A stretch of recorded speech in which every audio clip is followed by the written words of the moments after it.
ഐബിൻ മലയാളം നിൽക്കുന്നത് ആലപ്പുഴ ജില്ലയിലെ മാവേലിക്കര സ്വദേശിയായ ഷിബു ശങ്കരയുടെ വീട്ടിലാണ്. ഷിബു ശങ്കര എന്ന് പറയുമ്പോൾ തന്നെ ഐബിൻ മലയാളത്തിന്റെ പ്രേക്ഷകർക്ക് ഊഹിക്കാവുന്നതേ ഉള്ളൂ ആരാണ് ഷിബു ശങ്കര എന്ന്. ബജാജ് ഫിനാൻസിന്റെ തട്ടിപ്പിന് വീഴാതെ അതിവിദഗ്ധമായി തന്ത്രപരമായി മാറിയ ഒരു വ്യക്തിയാണ് ഷിബു ശങ്കര. അപ്പൊ ഇന്ന് നമ്മൾ പങ്കുവെക്കുന്നത് അദ്ദേഹത്തിന്റെ വിശേഷങ്ങളാണ്. ഷിബു ചേട്ടാ, ഐബിൻ മലയാളത്തിലേക്ക് സ്വാഗതം. നമസ്കാരം. അപ്പോ എങ്ങനെ പോകുന്നു ജീവിതമൊക്കെ? സുഖം എന്ന് വേണമെങ്കിൽ പറയാം, അത്രമാത്രം. അപ്പോ ചേട്ടന്റെ ഓഡിയോയും വീഡിയോയും ഒക്കെ സമൂഹ മാധ്യമങ്ങൾ അങ്ങ് ഏറ്റെടുത്തേക്കാണ്. സന്തോഷം. ഈ ബജാജ് അതേപോലുള്ള പല പല ഈ ഫിനാൻസിങ് സ്ഥാപനങ്ങളൊക്കെ പലതരത്തിലുള്ള തട്ടിപ്പിനായിട്ട് ഇങ്ങനെ വിളിക്കുന്നുണ്ട്. അതിൽ നിന്നൊക്കെ ഈ തന്ത്രപരമായിട്ട് ഒഴിഞ്ഞു മാറി ചേട്ടൻ പറഞ്ഞ ഒരു സാധനമുണ്ട്, നിങ്ങൾക്ക് നിയമമുണ്ടെങ്കിൽ എനിക്ക് എന്റെ നിയമമുണ്ട് എന്ന്. അപ്പോ അതിനെപ്പറ്റി ഒന്ന് ഐബിൻ മലയാളത്തിലേക്ക്. അല്ല, ഞാൻ ഒരിക്കലും ബജാജ് എന്ന് പറഞ്ഞ കമ്പനിയെ മോശമാക്കാൻ വേണ്ടി പറഞ്ഞ ഒരു സംഭവമല്ല, മറിച്ച് ഞാൻ അവരിൽ നിന്ന് ലോൺ എടുത്തിരിക്കുന്നു. ഇന്ന് അത്തരം കമ്പനികൾ വളരുന്നതിന് കാരണം ഇന്നത്തെ കേരളത്തിലെ അല്ലെങ്കിൽ ഭാരതത്തിലെ തന്നെ ഒരു എന്താ പറയുക സർക്കാരിന്റെ പിടിപ്പുകേടാണ്. ഞാൻ ഈ ബജാജിൽ നിന്ന് ലോൺ എടുത്തിട്ടുണ്ട്. എനിക്ക് ഞാൻ അതേസമയം നാഷണലൈസ് ബാങ്കിനെ സമീപിച്ചു ഒരു വണ്ടിക്ക് വേണ്ടിയിട്ട്. ആ ബാങ്കിനെ സമീപിച്ച് കഴിഞ്ഞപ്പോൾ ലോൺ പാസ്സാകാതെ വന്നപ്പോഴാണ് എനിക്ക് ബജാജിനെ കോൺടാക്ട് ചെയ്യേണ്ടി വന്നത്. ബജാജിൽ നിന്ന് ഞാൻ ലോൺ എടുത്തു. എനിക്ക് ഏകദേശം 2 ദിവസം കൊണ്ട് ലോൺ പാസ്സായി. ഞാൻ വണ്ടി എടുത്തു. അതിനുശേഷം കുറച്ച് മാസങ്ങൾ കഴിഞ്ഞപ്പോൾ ഞാൻ അപകടത്തിൽപ്പെടുന്നു. ഞാൻ അപകടത്തിൽപ്പെട്ടിട്ട് എനിക്ക് ചെക്കുകൾ മുടങ്ങുന്നു. ആ ചെക്കുകൾ മുടങ്ങിയിട്ട് പോലും എനിക്ക് വീണ്ടും ഞാൻ പൈസ മൊത്തത്തിൽ അടച്ചത് കൊണ്ടാണ് അവരെനിക്ക് വീണ്ടും ലോൺ തരാമെന്ന് പറയുന്നത്. പക്ഷെ അവരുടെ നിലപാടെന്ന് പറഞ്ഞാൽ ആള് വരുന്നതിന് മുമ്പ് പ്രൂഫ് ചോദിച്ചതാണ് ഞാൻ ചോദ്യം ചെയ്യാൻ കാരണം. പക്ഷെ ഇങ്ങനെ ജനങ്ങൾ സ്വകാര്യ ബാങ്കുകളെ സമീപിക്കുന്ന ഇവിടുത്തെ നാഷണലൈസ് ബാങ്കിന്റെ കുഴപ്പങ്ങൾ കൊണ്ടാണ്. ഉദാഹരണമായി പറഞ്ഞാൽ, ഞാൻ കഴിഞ്ഞ ദിവസം മകന് വേണ്ടി ലോണിന് വേണ്ടി ബാങ്കിനെ സമീപിച്ചു. ബാങ്ക് എൻ്റെ 782 എൻ്റെ സിബിൽ സ്കോർ. കഴിഞ്ഞ 3 വർഷമായിട്ട് എനിക്ക് ചെക്കുകളൊന്നും മുടങ്ങിയിട്ടില്ല. നല്ല രീതിയിൽ ഏകദേശം 1 ലക്ഷത്തിനടുത്ത് ഒരു മാസം ട്രാൻസാക്ഷൻ എൻ്റെ പേഴ്സണൽ അക്കൗണ്ടിലുണ്ട്. എന്നിട്ട് പോലും ബാങ്ക് എനിക്ക് ലോൺ തരാൻ തയ്യാറായില്ല. സ്വാഭാവികമായി ഞാൻ അപ്പോൾ തന്നെ സ്വകാര്യ ബാങ്കിനെ സമീപിച്ചപ്പോൾ എനിക്ക് ഏകദേശം 12 മണിക്കൂർ കൊണ്ട് എനിക്ക് ലോൺ അപ്രൂവൽ ആക്കി തന്നു. ഇവിടുത്തെ വെരിഫിക്കേഷൻ കഴിഞ്ഞു, ഫുൾ ലോൺ. ഇതേ അവസ്ഥ നാഷണലൈസ് ബാങ്ക് സ്വീകരിച്ചാൽ ഇത്തരം നടപടികൾ ഈ പറഞ്ഞ പോലെ ബജാജ് കമ്പനികൾക്ക് ചെയ്യേണ്ടി വരത്തില്ല. അവരത് ചെയ്യാത്തത് കൊണ്ടാണ് സ്വകാര്യ ബാങ്കുകളെ ജനങ്ങൾ സമീപിക്കാൻ തയ്യാറാകുന്നത്. ഞാൻ ആ വീഡിയോയിൽ പറഞ്ഞത് ആ ബജാജ് ഫിനാൻസ് കമ്പനിയെ മോശമാക്കാൻ വേണ്ടി പറഞ്ഞതല്ല, മറിച്ച് അവരുടെ നിലപാടെന്ന് വെച്ചാൽ ആൾ വരുന്നതിന് മുമ്പ് വാങ്ങിക്കുന്ന പ്രൂഫുകൾ അത് ശരിയല്ല എന്ന നിലപാടാണ്. ഈ ബജാജിൽ നിന്ന് നേരത്തെ ലോൺ എടുത്തിട്ടുണ്ടെന്ന് പറഞ്ഞല്ലോ, അപ്പോൾ അത് മുമ്പെടുത്തപ്പോൾ എന്തെങ്കിലും ഇത്തരത്തിലുള്ള സാങ്കേതിക കാരണങ്ങൾ ഉണ്ടായിട്ടുണ്ടോ? എനിക്ക് ഒട്ടും ഉണ്ടായിട്ടില്ല, ഒരു രീതിയിലും ഉണ്ടായിട്ടില്ല. പക്ഷേ ഇപ്പോൾ ബജാജിന്റെ പേരിൽ കണ്ടമാനം ഫ്രോഡ് കമ്പനികൾ ഇറങ്ങുന്നുണ്ട്. സ്വകാര്യ കമ്പനികൾ നിസ്സാര കാര്യങ്ങൾക്ക് ലോൺ കൊടുക്കും, 10-20,000 കൊടുക്കും. അതിനുശേഷം അവരുടെ മോർഫിംഗ് ചെയ്ത് വീഡിയോകൾ ഇറക്കുന്നു, രേഖകൾ വാങ്ങിക്കുന്നു. ഒരു കാരണവശാലും ഞാനത് രേഖകൾ അവർ കൊടുത്തതിന് ശേഷമല്ല അവർ പറഞ്ഞത്. അവരെൻ്റെ കയ്യിൽ വന്ന് ഞാനായിട്ട് സംസാരിച്ചു, അവരോട് വന്ന് വാങ്ങിക്കുന്നതിൽ തെറ്റില്ല. ഞാനിപ്പോൾ അവർ ലോൺ തരുവാണെങ്കിൽ എടുക്കേണ്ട സാഹചര്യം എന്ന് വെച്ചാൽ ഞാൻ നല്ല രീതിയിൽ ധാരാളം പേർക്ക് തൊഴിൽ കൊടുക്കുന്ന ഒരു വ്യക്തിയാണെന്ന്. പക്ഷെ ഇതുവരെ ഞാൻ പല തൊഴിലും ചെയ്തിട്ട് എനിക്ക് നാഷണലൈസ് ബാങ്കുകൾ നേരാൻ മണ്ണിൽ ലോൺ തരാൻ തയ്യാറായിട്ടില്ല. എൻ്റെ കുഞ്ഞിൻ്റെ വിദ്യാഭ്യാസ ലോണിന് പോലും ഞാൻ ഈ ബാങ്കുകളെ സമീപിച്ചിട്ട് മാസങ്ങളോടെ എന്നെ കയറ്റി ഇറക്കിയിട്ടുണ്ട്. ഒരു പൊതുപ്രവർത്തന എനിക്ക് പോലും ഇതാണ് അവസ്ഥയെങ്കിൽ സാധാരണക്കാരൻ്റെ അവസ്ഥ എന്തായിരിക്കും ഈ ഭാരതത്തിൽ? സർക്കാരുകൾ പറയുന്ന നിരവധി ലോണുകൾ നിരവധി പേർക്ക്, പക്ഷെ അത് പിടിപ്പുള്ളവന് മാത്രമേ കൊടുക്കുന്നുള്ളൂ. സാധാരണക്കാരന് ഒരു സപ്പോർട്ടും കൊടുക്കാൻ ഇവിടുത്തെ ഭരണ സംവിധാനത്തിന് കഴിയുന്നില്ല. അതാണ് ഇതിനൊക്കെ ഇത്തരം ഈ ബാങ്കുകൾ മുളയ്ക്കാനും അവർ വളർന്നു വലുതാവാനും കാരണം.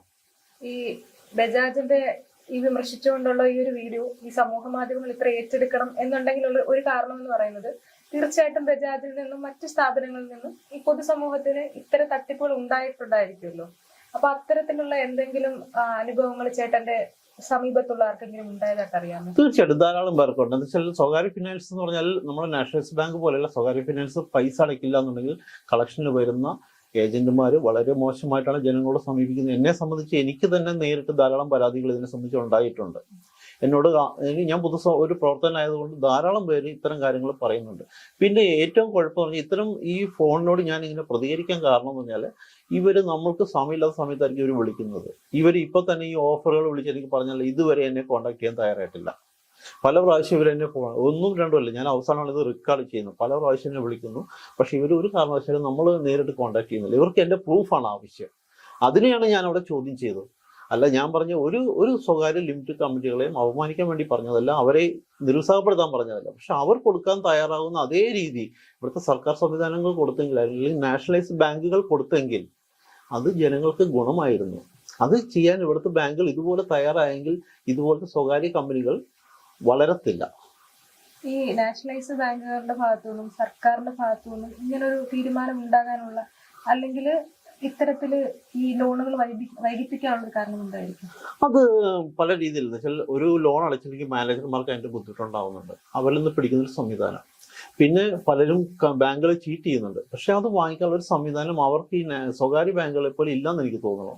പക്ഷെ അതേസമയം എനിക്ക് ലോൺ വേണമെന്ന് വെച്ചാൽ എത്രയോ കമ്പനികൾ വിളിച്ചു ചോദിക്കും. ഞാൻ ഇന്ന് നല്ല രീതിയിൽ 90ഓളം പേർക്ക് പല രീതിയിലും ജോലി കൊടുക്കുന്ന ഒരു വ്യക്തിയാണ്. പക്ഷെ എനിക്ക് ഇതുവരെ ഒരു സ്വകാര്യ ബാങ്ക് അല്ലാതെ നാഷണലൈസ്ഡ് ബാങ്കുകൾ ഒരു ലോൺ തരാൻ തയ്യാറായിട്ടില്ല. ഞാൻ പറഞ്ഞില്ലേ, കഴിഞ്ഞ കുറെ വർഷങ്ങളായിട്ട് ഞാൻ നല്ല രീതിയിൽ ബിസിനസ് ചെയ്യുന്നവനാണ്.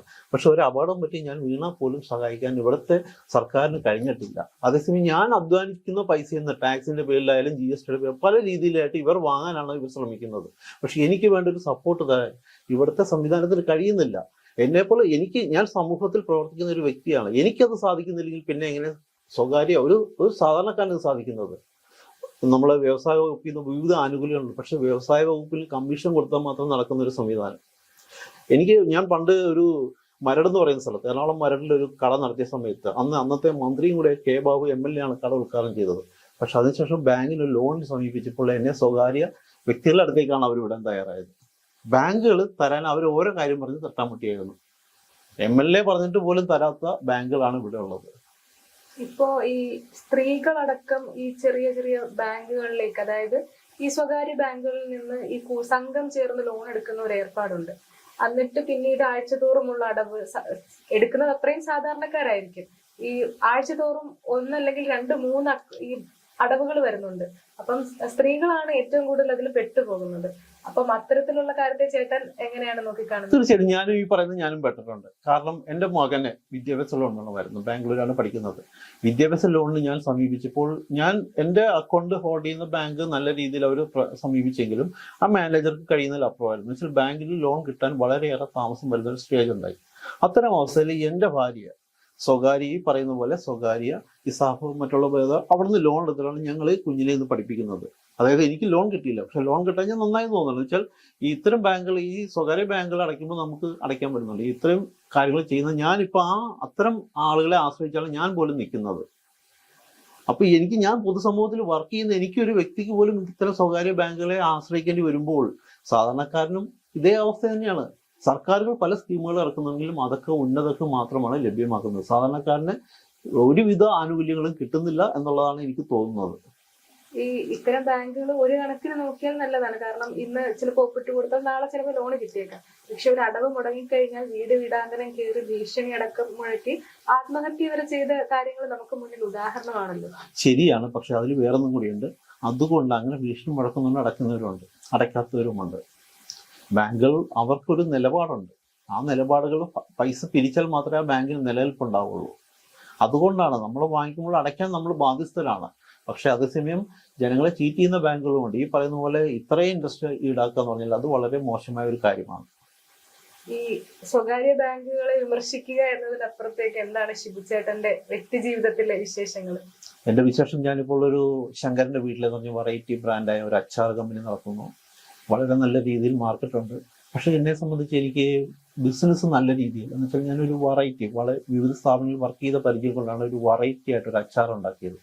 നല്ല രീതിയിൽ ആളുകൾ നല്ല അഭിപ്രായങ്ങളുണ്ട്. പക്ഷെ എനിക്കത് മാർക്കറ്റ് ചെയ്യാൻ എൻ്റെ ഒരു ഫിനാൻസ് ഇല്ല. സ്വാഭാവികമായി ഇപ്പോൾ ഈ പറഞ്ഞ ബജാജ്, നിങ്ങൾ പറഞ്ഞ പോലെ ബജാജ് കമ്പനി ഓഫർ തരുമ്പോൾ ഞാൻ ആ ലോൺ എടുക്കുന്നത്, ഞാൻ അവർ വാങ്ങിക്കാന്നുള്ള ഞാൻ എൻ്റെ മനസ്സുകൊണ്ട് തന്നെ പറഞ്ഞാണ്. പക്ഷെ അവർ കറക്റ്റായിട്ട് പ്രൂഫ് കാര്യങ്ങൾ വാങ്ങിച്ചാണ് ചെയ്യുന്നതെങ്കിൽ ഞാൻ വാങ്ങിക്കാൻ തയ്യാറാണ്. കൃത്യമായിട്ട് അടയ്ക്കാനുള്ള സംവിധാനം എനിക്കുണ്ട്. എനിക്ക് ഷോപ്പുകളിൽ ഓർഡർ ഉണ്ട്. പക്ഷെ എന്നെ സംബന്ധിച്ച് ഒരു വ്യക്തിക്ക് എനിക്ക് കൊടുക്കാൻ സാധിക്കുന്നില്ല. ഞാൻ കുറച്ചുണ്ടാക്കി അതിനുശേഷം ആ പൈസ കിട്ടിയിട്ടാണ് അടുത്തത് ഇന്നത്തെ കാലത്ത് ഉണ്ടാക്കുന്നത്.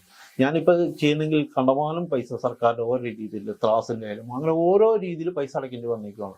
ഞാൻ അതിനൊക്കെ കുറെ പൈസ സംഘടിപ്പിക്കണം. എന്നാൽ മാത്രമേ എന്നെപ്പോലൊരു സംരംഭം മുന്നോട്ട് കൊണ്ടുപോകാൻ പറ്റത്തുള്ളൂ. യാതൊരു വിധത്തിലും സർക്കാർ പല ആനുകൂല്യങ്ങളുണ്ടെങ്കിലും ഉദ്യോഗസ്ഥരെ കാൽ പിടിച്ചാൽ മാത്രമേ, എൻ്റെ സമയം കളഞ്ഞ് ഞാൻ അവരുടെ പുറകിൽ നടന്നാൽ മാത്രം ആനുകൂല്യങ്ങൾ കിട്ടത്തുള്ളൂ. പക്ഷെ എനിക്ക് സമയം കളയാനില്ലാത്തത് കൊണ്ട് എൻ്റെ കയ്യിൽ ഞാൻ അധ്വാനിക്കുന്ന ഇന്നത്തെ പൈസ വെച്ചാണ് നാളെ അടുത്ത സംരംഭം ഞാൻ ഇതിൽ ചെയ്യുന്നത്. ഇന്നൊരു മാങ്ങ അച്ചാർ ഉണ്ടാക്കി ഞാൻ അത് വിറ്റിട്ടാണ് അടുത്ത ദിവസം നാരങ്ങ അച്ചാർ ഉണ്ടാക്കുന്നത്. അങ്ങനെ ഓരോ അച്ചാറുണ്ടാക്കി ഞങ്ങൾ വിറ്റിട്ട് നമുക്ക് ഒരു കൃത്യമായ ഒരു ഫിനാൻസ് നമ്മൾ കിട്ടുന്നത്. അതേസമയം നമ്മൾ ഇത് ഉണ്ടാക്കുമ്പോൾ എൻ്റെ അക്കൗണ്ടിലോട്ട് ഒരാൾ പൈസ ഇടുന്നു, ഞാൻ അതിൻ്റെ ടാക്സ് സർക്കാരിന് കൊടുക്കേണ്ടി വരികയാണ്. അതായത് ഞാൻ അധ്വാനിച്ച് ഇവിടുത്തെ രാഷ്ട്രീയക്കാരെ വളർത്തേണ്ടി വരികയാണ്, അവർക്ക് ചെലവിന് ഞാൻ കൊടുക്കേണ്ടി വരികയാണ്. എന്നാൽ ആ രാഷ്ട്രീയക്കാർ എനിക്കൊന്നും തരുന്നില്ല. ഇത് ഇന്നത്തെ സാധാരണക്കാരൻ്റെ ഒരു അവസ്ഥയാണിത്. ഈ ചേട്ടന്റെ അച്ചാറും മറ്റ് കാര്യങ്ങളും നമ്മുടെ പ്രേക്ഷകർക്ക് വാങ്ങിക്കാൻ താല്പര്യമുണ്ടെങ്കിൽ ചേട്ടനെ എങ്ങനെയാണ് ബന്ധപ്പെടേണ്ടതെന്ന് പറയാം? ഞങ്ങൾ കേരളത്തിലേക്കാണെങ്കിൽ നമ്മളെല്ലാവരും കൊറിയർ സർവീസ് ഉണ്ട്. പിന്നെ ഇപ്പൊ ഏറ്റവും സന്തോഷം പറഞ്ഞാൽ വിദേശ രാജ്യങ്ങൾക്ക് വളരെയധികം ഓർഡറുകൾ നേരിട്ട് വരുന്നുണ്ട്. വെച്ചാൽ ഒരു വ്യക്തിയിൽ നിന്ന് വന്ന് അതൊന്നും പടരുവാണ്.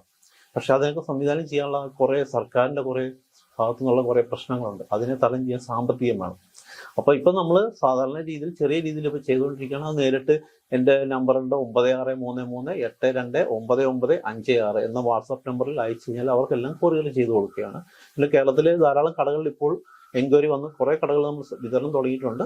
അപ്പൊ അതിൻ്റെ ഒരു കൂടുതൽ കാര്യങ്ങൾ നമ്മൾ വരുന്നുണ്ട്. അച്ചാറുകൾ മാത്രമല്ല, ഞങ്ങൾ കുറേ ഐറ്റങ്ങൾ, മൊത്തത്തിലൊരു വെറൈറ്റി മുളക് പൊടികൾ തന്നെ മറ്റുള്ളവർക്ക് പറ്റാത്തൊരു രീതിയിലുള്ള മുളക് പൊടി വാങ്ങിക്കുന്നതിന്, പ്രത്യേകിച്ച് ഇന്നത്തെ ഉൽപ്പന്നങ്ങൾ പറഞ്ഞാൽ ശരീരത്തിൽ കേടാവുന്ന ഉൽപ്പന്നങ്ങളും മാർക്കറ്റ് ചെയ്യുന്നത്. കാര്യം പറഞ്ഞത് എല്ലാ ജനവും ആഗ്രഹിക്കുന്ന പറഞ്ഞാൽ ഏറ്റവും ചെലവ് കുറഞ്ഞ ക്വാളിറ്റി എന്താണെന്ന് അവർ നോക്കുന്നില്ല. അവർക്കൊരു ബ്രാൻഡ്, പക്ഷെ അതിലെ ഉൽപ്പന്നം എന്താണെന്ന് നോക്കുന്നത്. അതിന് പകരം ഒരു വ്യത്യസ്ത രീതിയിലുള്ള കുറേ ഉൽപ്പന്നങ്ങൾ മാർക്കറ്റിൽ ഇപ്പോൾ ഇറങ്ങിക്കൊണ്ടിരിക്കുകയാണ്.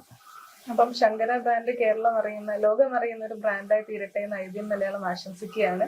അപ്പം എല്ലാവിധ ആശംസകളും ചേട്ടന് നേരുകയാണ്. നമസ്കാരം.